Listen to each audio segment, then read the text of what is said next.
we're going to start this the right way. If three people didn't have the conversation and socks were found in the laundry, who owns the basement?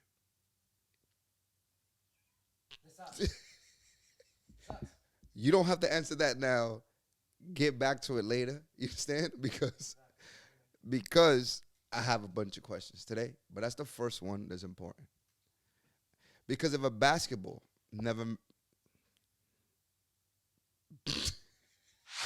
I think something that we really got to take into effect. Here's how I feel right now. Here's one of my challenges I've been going through. I think, this past month.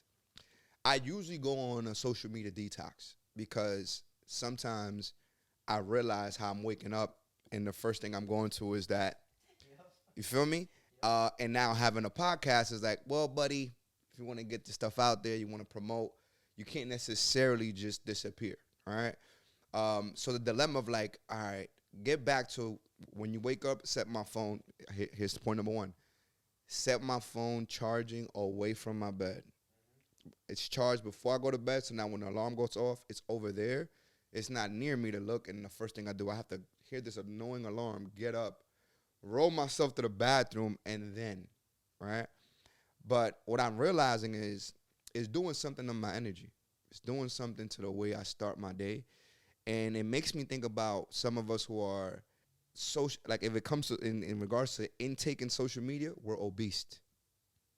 You feel what I'm saying? Like it's you're doing it the first thing in the morning. You're doing it like imagine if the first thing you did when you wake up was actually put food in your mouth, go to the bathroom, put food in your mouth. Not even just be grateful, bro. Gratitude. Gratitude. So we're like if there's a way to detect where you at on the thermostat, like if we could check our blood pressure on social media, watch, some of us are doing bad and haven't went and got a physical. So this is how you self-diagnose, right? Where I kind of catch myself being like, what am I doing on here? Like, what am I even consuming this early? It's not even my thought. It's the thoughts that social media wants to project on me. It's aware that it's 7 a.m. The algorithm knows what I'm watching at 7 a.m. And also, what are you following? If your first thing is news, fears, scary, in the morning before you ain't even brush your teeth, bro. You ain't even fart yet. You know how you wake up and you at the, you feel me? You held that in before you even, it's bad. So my dilemma has been like, damn, I'm a little funky. I'm a little in a funk. I feel like I'm in a rut. I kind of catch myself losing the discipline because discipline and decision making, it wears off. It does. Like you got to have it at a peak state. And if you can't always be at that level 24/7, you kind of watch where you're tired, you're hungry. You know, those things take away from good decision making. All I had to say was like, damn, I want to get on social media. But let me be smart and set these timers again, etc. And then I'm watching social media and I'm looking at content, right? You get caught up in a rabbit hole. And one thing I don't do, what I pride myself in doing is I don't really compare myself to anyone on social media, all right? Which is a platform where some people are lost in the sauce of comparing. I'm more in a place of like, what's happening? Or what is this media trying to project towards me? So here's what I realized. You know, social media has set me up in a place where it's trying to make me compare myself to other people or things, which I feel I don't really do that, which I think that's why I have so much joy in what I do, is because I'm not comparing. Now I'm learning, I'm looking at what I like, and I'm competing with myself. Am I prepared? Am I taking this seriously? Can I have done better? Can I do more work? Am I doing more homework? You know, if this is something that I'm doing, what are you doing day to day? What comes naturally? What are you learning new about the space? Okay? But it's crazy how passionate and involved people get in things that has nothing to do with them. So I circle back and say, when I'm on social media, what am I following? Who am I following? Is it people that I'm going to compare myself to, rob myself from some joy, or people that are competitors in their space and I'm inspired by the way they compete? You know what I mean? Make sure you have the right diet. You could be overeating the right things, but at least you're eating the right things. You feel me? as those who follow this channel, first and foremost, let me say this. I got to get better at this. Do me a favor and subscribe to the channel. You're watching, you're not sharing, you're not liking, but you're watching the whole thing because I'm looking at the analytics. So I know, I know. I used to be the same guy. Sometimes it's telling you to log into your email and then you don't know your password to your email. First off, grow up. Like, how you don't know the passwords to your emails and all that kind of stuff. But subscribe to the channel. If you feel like this is helping you or helping somebody, I'm gonna be honest and transparent here. I'm still going off organic growth, guys. I don't know how to funnel nobody. I don't know how to do none of that stuff. I'm just getting the information I know. And I know I'm at a disadvantage, right? Because I'm throttled. The people who watch me on social media is only a certain percentage now because Instagram is making sure that I don't get all the attention. I've seen it on my reels. Like, the numbers completely change because they want me to pay, and I understand. But if I know, or I'm an organic person, you feel me? I just eat organic, you know what I mean? So organically share it if it's doing something for you. So like, subscribe, appreciate you. And if you're watching my reel, hit the follow, bro. Help the on you. All right. So here's what I'm going to say. It's a very highly sensitive, opinionated world today. And it's the world that we live in today where we question, here's what I question. Where are these sources? Like, who is in control? Like, who is pushing a narrative that is having people overload consume what's going on? Because there's things that we got to be aware of. And of course, there's things that, it is what it is, bro. Like, the history is the history.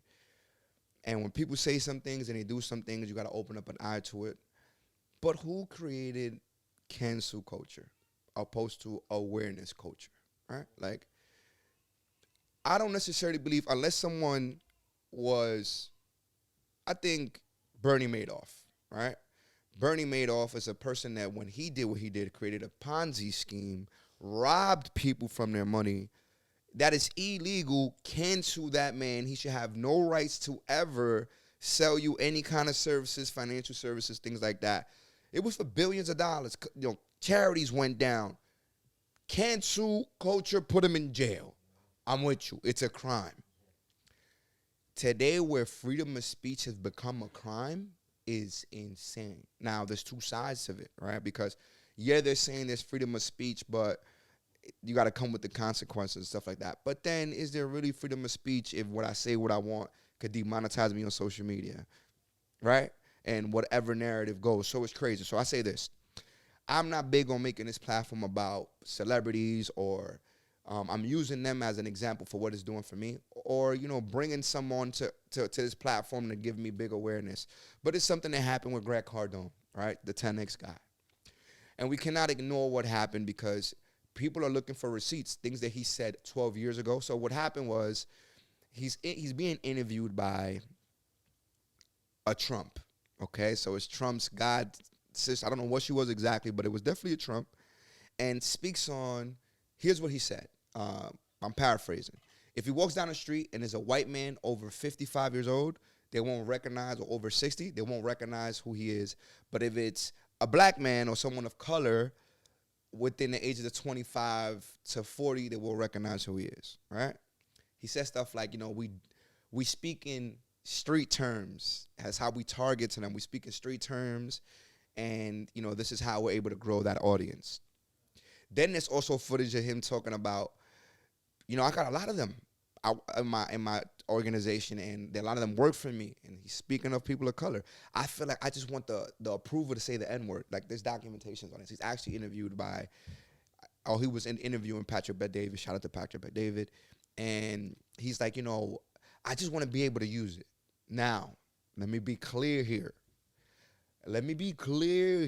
Before it gets crazy. I completely disagree with the whole. No, I was wrong. It was poor selection of words, etc. Now, using my awareness, not letting trauma, or what I've been through in my life, look at Grant like he's the person that did me dirt back then because he spoke his mind. Here's number one. I'm not surprised. Like, this is what people who aren't from the culture or from our descent are going to find a way to market to us because we're the number one consumers. we help. We the one that spend more. You want to look better than what you have in your. It's just the data shows like, yo, they're gonna buy more. They're gonna invest to learn it on their own. They're marketing to us, obviously. Okay. Now, of course, if Grant has a background that he didn't come from money, right? Like he got that kind of grind story. So I can see how him saying those words is saying, well, I relate, or there's a lot of things we got in common. This is why. But he's not one of us, all right? But the cancel culture narrative of like, what's interesting, it's who determines if now Grant Cardone gets canceled? Because what? Because he spoke his mind? Because he spoke about what he does? Do I agree with it? No. Is it going to stop people from spending that dollar? No. If we flip the coin and it was someone of our culture that said something to people in our culture, we're so quick to tear us down. You heard what he said? Boom. And it's the outrage. The outrage is crazy. And then I go and I want to go right into Kanye West. Speak right into Kanye West and go, here's the power behind knowing your value. All right? Because as crazy and asinine these comments are, what I do enjoy the most is they're letting us know who they are. So they're telling you who they are, and you want them to stop speaking their truth. Why? They're letting me know, all right, cool, I can't mess with this dude, etc. Whether he's racist or not racist, or what he believes in or doesn't believe in. And I also, you got to look at these interviews, dissect these interviews. I've seen an interview with Ed Milet, Grant Cardone, where Ed Milet is like, I genuinely believe that you could be broke and still be happy. And Grant Cardone is like, impossible. There's no way you could be broke and happy. And then the debate. So when it came to debating this thing, there were so many valid points that Ed Milet brought. He said, no, I have a sister who's a school teacher, who's absolutely happy, doesn't make a lot of money. You cannot tell me. And then what Grant was trying to do was use points like, well, yeah, she's happy until she got to go pay the bills. Right? So it's what perspective is the person coming from with their thought process? Because some of us are arguing a different conversation with what a person is saying. Different world. He says, I speak in street terms. First and foremost, what street terms? I ain't never hear him say, hey, yo, that was cat, fam. Like I've never heard Grant, not to my knowledge, so what necessarily means street terms? Because what I think he tried to say was layman's terms, or even if that might seem offensive. Me, what I know is if something that's very complex and you have the ability and skill to make it simple for me to understand, that makes you a genius. That is what genius actually is. I say this, people speak to me as if I'm a third grader. So I can digest the information. So for him, and I think that's his come from, but it's just a bad way to, and I think that's his belief too. Like, it is what it is. If that's who you are and that's how you do it, it is what it is. But understand that too. Like, I don't think it makes him an evil. I don't think he's racist. Let me just be clear here. I don't think it makes him an evil person. That's his strategy. He's a billionaire that does this because then again, I'm going to get right to Kanye. We have black billionaires that we're not champion like we champion Grant Cardone. Because our black billionaires aren't marketing to us like Grant Cardone is. But shout out to Earn Your Leisure. They put people on the platform like, Don Peebles, black billionaire. They're out there. So for us, speaking in rage is one thing, but actionable items. People were killing Jay-Z because after Colin Kaepernick, how can you go do business with the Super Bowl? Like, and this whole idea was like, I get the emotion, but I got action items behind this. The last couple Super Bowls were fire. He actually got Colin Kaepernick a job or something like that, if I'm not mistaken. Action items, yelling and yah, don't do nothing. Go to therapy if that's what we want to do. Come fast forward, speaking of Kanye, it's heartbreaking to see, but it's also bold and refreshing to see how someone is going to be who they are no matter who is watching. To lose this deal with Adidas, it was like, whoa, we've live got to see and then it's the whole cancel culture. Kanye got canceled, and now I just hope that no one's ever in a predicament where you make a mistake or say or word something the wrong way that can take away everything you worked before, and people are rooting for that to happen. Because what people don't fail to see about cancel culture is this person who you are following on social media, you have no idea what he's going through, what he does. He's probably employing people that are helping you pay your rent. And he go cancels you, and now you don't got somewhere to live. You don't put that perspective. And the hypocrisy drives me crazy. You little, because if, let me get in my bag. All right, hold on. Some of y'all so quick to be bold on social media and want to cancel somebody for doing something. But let's say you don't agree with infidelity. Like so many of a man cheats, right? The topics that drive people crazy. You can never trust, I will never work under a man, or let's just say that's one. But your boss who's paying you your salary is in there flirting with everybody in that bad boy. Why haven't you quit? Huh? Why haven't you quit? Because it's so easy to yell when you haven't healed. Where you don't know where your value is in the marketplace is quick to try to tear someone down so you could, because you want people to feel the way you feel, and nobody could feel the way you feel is because how you feel is unique to you. And if you don't like it, go fix it. Stop scrolling. Like it's to that level. So when Kanye loses his deal, I'm kind of going, damn, that's kind of crazy. But then knowing the value that Kanye West brings, to now see how people speak on impulse, or even companies, because companies are people, and you make a decision influenced by this cancel culture. If we don't get rid of him because of all these people who watch what he's saying, what is that going to say about us? Well, the black dollar is stronger, my boy. You understand what I'm saying? What Kanye created is so powerful that now you want to cut him off and want to spin the block like, yo, all right, our sales. Hold on, Dad. I know we went crazy and we had to, but know your worth. You feel what I'm saying? To see people come back and see Kanye be able to come back and say, yeah, what's up now? And know that he's probably going to renegotiate something else. Here's all I want for all you people that are, pro cancel culture. Speak on this now. Speak on the mistakes the company make, or knowing that you influence. And don't get me wrong. Again, I'm big on don't support somebody that, you don't support. Like, fine. But have action items showing of what you do support. Let's bring that light to stuff. To my boy Chris Brown, bro. I'm going to tell you something right now. I'm a Breezy fan. Leave him alone, bro. Leave him. Look, ladies, come kill me if you want. Like, let me see. I'm gonna tread lightly. I'm gonna tread. He slapped his girl on. Dana White slapped his girl on camera. It's next day. We were drunk. I apologize. Keep it moving. The Rihanna situation. Here's the part that drives me nuts, bro. He was 17 years old. He got a documentary speaking on it. I'm spitting in all. And the vast majority of people that are here hurt didn't see that documentary when he speaks on it.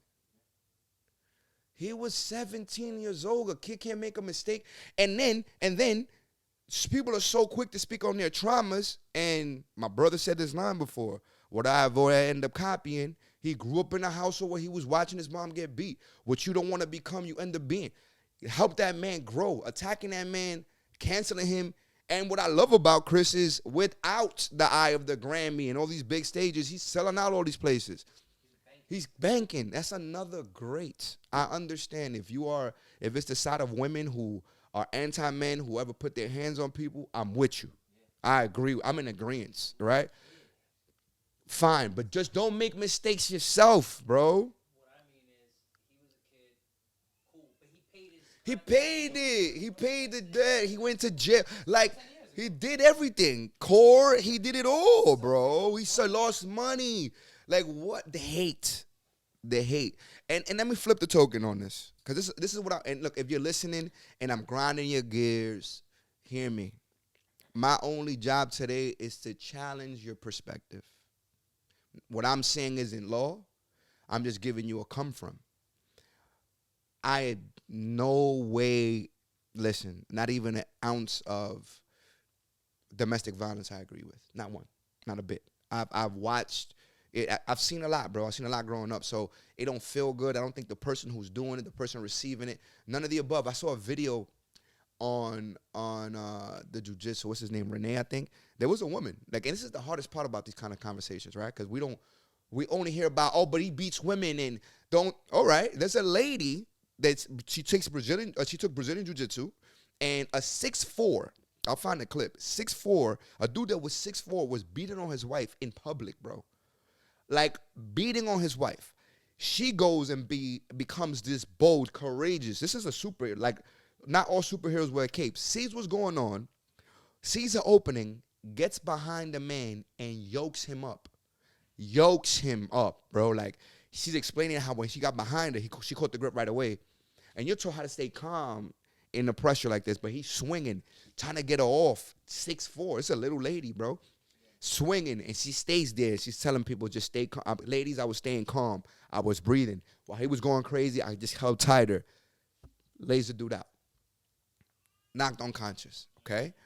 Calls the cops and is frantic, like, oh my God, I think I killed somebody. And while she's calling the cops, the girlfriend, the wife, is attacking her. This is real life situations. I've seen domestic violence on the flip side. See one of my boys come to my block with a black eye, and I'm like, yo, what happened, bro? He said, my girl, bro.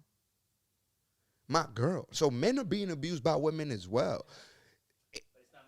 But it's not masculine for a man to say, men don't say, there's things that we got to fix. I think there's things that we got to fix, etc. But if you don't like Chris Brown, then just don't like him. All right? But the cancel, you can't cancel him. I think we haven't identified now. It's just the pain that people have, or they're trying to project it on other people, and it's sad to say that all I wish that these people that we look up to, right? Because they're the special people that once in a lifetime kind of people. A LeBron James is once in a lifetime. A Chris Brown is once in a lifetime. That they've done all the work, and you can see it now that they're unaffected by, what you do. I think I missed this step on LeBron, and I'm going all over the place.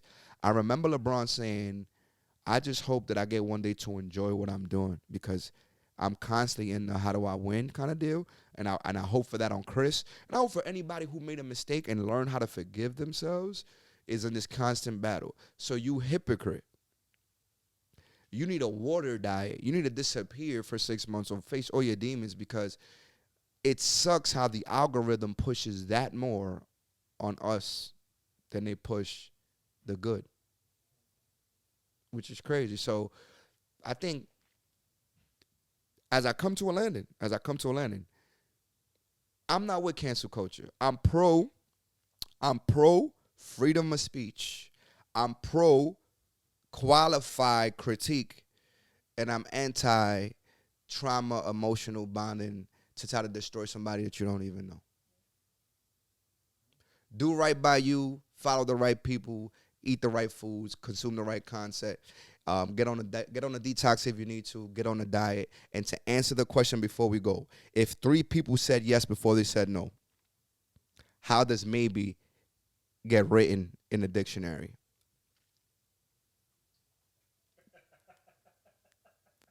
Subscribe to the podcast. It's another episode in the Living Room Podcast where we learn, laugh, and heal. Love y'all. Appreciate y'all. Let's get it.